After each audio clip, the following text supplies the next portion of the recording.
कि बकरा ईद के मौके पर कोई भी हजरात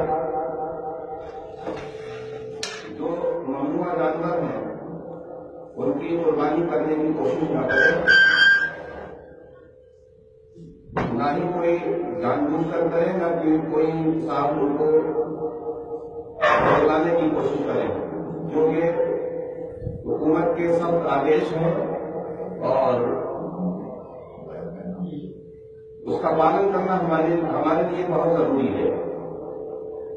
गाय और बैल की कुर्बानी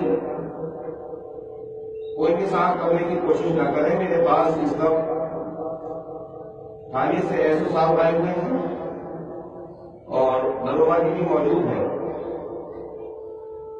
लिहाजा गवर्नमेंट की जानिब से जो सब आदेश भेजे गए हैं वो ये है कि अगर आप इसके बावजूद भी नहीं मानेंगे तो आपके खिलाफ रास्ते लग जाएगी, जो बहुत ही खतरनाक कानून है गवर्नमेंट की जानिब से। लिहाजा अपनी जान को जोखिम में न डालें, आदेशों का पालन करें और कोई भी हजरात भूले से भी उन ममनुआ जानवरों की कुर्बानी न करें जिनके बारे में गवर्नमेंट सख्त हो रही है।